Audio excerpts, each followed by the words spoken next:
Shine Shetty ಹಾಗೂ ಅಂಕಿತಾ ಅಮರ್ ನಟನೆಯ just married cinema ಶುಕ್ರವಾರ ಅಂದರೆ ಆಗಸ್ಟ್ 22ಕ್ಕೆ ಬಿಡುಗಡೆಯಾಗಿದೆ. ಚಿತ್ರಕ್ಕೆ ಉತ್ತಮ ರೆಸ್ಪಾನ್ಸ್ ಸಿಗುತ್ತಿದೆ. ಇದರ ಜೊತೆಗೆ ಬೇರೆ ಬೇರೆ ಸಿನಿಮಾಗಳಲ್ಲಿಯೂ ಶೈನ್ ಶೆಟ್ಟಿ ಬ್ಯುಸಿಯಾಗಿದ್ದಾರೆ. ಇತ್ತೀಚೆಗೆ 6 ವರ್ಷಗಳ ಕಾಲ ನಡೆಸಿಕೊಂಡು ಬಂದಿದ್ದ ತಮ್ಮ ಗಲ್ಲಿ ಕಿಚನ್ ರೆಸ್ಟೋರೆಂಟ್ಗೆ ಶೈನ್ ಗುಡ್ ಬೈ ಹೇಳಿದ್ದರು. ಇದಕ್ಕೆ ಕಾರಣವೇನು ಎಂದು ಇಲ್ಲಿ ಮಾಹಿತಿ ಇದೆ ನೋಡಿ. ಒಂದು ಸಂಸ್ಥೆಯನ್ನ ಹುಟ್ಟು ಹಾಕಿದಾಗ ಒಂದಷ್ಟು ವರ್ಷಗಳು ಅದು ನಿಮ್ಮನ್ನ ಹಾಗೂ ನೀವು ಅದನ್ನ ಬೆಳೆಸುತ್ತೀರಾ. ಆದರೆ ನನ್ನ ಜೀವನದಲ್ಲಿ ನಾನು ಏನು ಮಾಡುತ್ತಿದ್ದೇನೋ ಅನ್ನೋ ಕ್ಲಾರಿಟಿ ನಾನು ತೆಗೆದುಕೊಳ್ಳಬೇಕಾದರೆ ನನಗೂ ಜೀವನದಲ್ಲಿ ಕ್ಲಾರಿಟಿ ಇರಬೇಕು ಅಲ್ವಾ. ಈಗ ನಾನು ಇದರಿಂದ ಹೊರಗಡೆ ಬಂದು ಕಂಪ್ಲೀಟ್ ಫೋಕಸ್ ಅನ್ನ ಸಿನಿಮಾ ಕಡೆ ಶಿಫ್ಟ್ ಮಾಡಬಹುದು.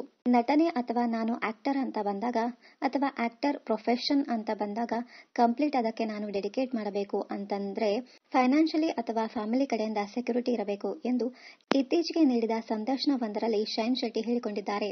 ಯಾವುದೇ ವಿಚಾರದಲ್ಲಿಯೂ ಎಲ್ಲಿ ನಮಗೆ ಅದರಿಂದ ಹೊರಗಡೆ ಬಂದು ಕೂಡ ಜೀವನ ಮಾಡುವುದಕ್ಕೆ ಆಗುತ್ತದೆ ಅನಿಸುತ್ತದೆಯೋ ಆಗ ಯಾವುದನ್ನ ಇಟ್ಟುಕೊಳ್ಳಬೇಕು, ಯಾವುದನ್ನ ಬಿಡಬೇಕು, ಯಾವುದರಿಂದ ದೂರ ಆಗಬೇಕು, ಯಾವುದನ್ನ ಇನ್ನೊಬ್ಬರಿಂದ ಹಸ್ತಾಂತರಿಸಬೇಕು ಅನ್ನುವ ನಿರ್ಧಾರ ನಮಗೆ ಬರಬೇಕು ಅನಿಸುತ್ತದೆ ಮತ್ತು ನಾನು ಆ ನಿರ್ಧಾರವನ್ನ ಸರಿಯಾದ ಸಮಯಕ್ಕೆ ತೆಗೆದುಕೊಂಡಿದ್ದೇನೆ ಎಂದು ಶೈನ್ ಶೆಟ್ಟಿ ಹೇಳಿದ್ದಾರೆ.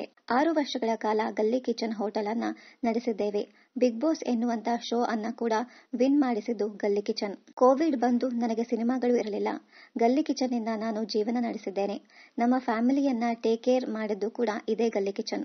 ಇಷ್ಟು ಒಳ್ಳೆ ಸಂಸ್ಥೆ ನನ್ನನ್ನ ಇಲ್ಲಿಯ ತನಕ ಕರೆದುಕೊಂಡು ಬಂದಿದೆ ಅಂತ ಹೇಳಿದ್ರೆ ಇನ್ನು ಮುಂದೆ ಬೇಡ ಅನ್ನುವ ಯೋಚನೆ ನನಗೆ ಇರಲು ಸಾಧ್ಯವೇ? ನನಗೂ ಬೇಕು ಅನ್ನೋದು ಇರುತ್ತದೆ. ಆದರೆ ನನಗೆ ಒಂದು ಹಂತದ ನಂತರ ಇದು ಇನ್ನೊಬ್ಬರ ಕೈ ಹಿಡಿದರೆ ಅವರ ಜೀವನ ಕೂಡ ನಡೆಯುತ್ತದೆ ಅನ್ನೋದು ಒಂದು ಒಳ್ಳೆಯ ಉದ್ದೇಶವಿದೆ ಎಂದು ಶೈನ್ ಶೆಟ್ಟಿ ಹೇಳಿಕೊಂಡಿದ್ದಾರೆ. ಇನ್ನಷ್ಟು ಕನ್ನಡ ಧಾರಾವಾಹಿ, ಸಿನಿಮಾ ಹಾಗೂ ಇನ್ನಿತರ ನ್ಯೂಸ್ ಅಪ್ಡೇಟ್ಸ್ಗಾಗಿ ಚಾನೆಲ್ ಅನ್ನ ಸಬ್ಸ್ಕ್ರೈಬ್ ಮಾಡಿ. Thank you.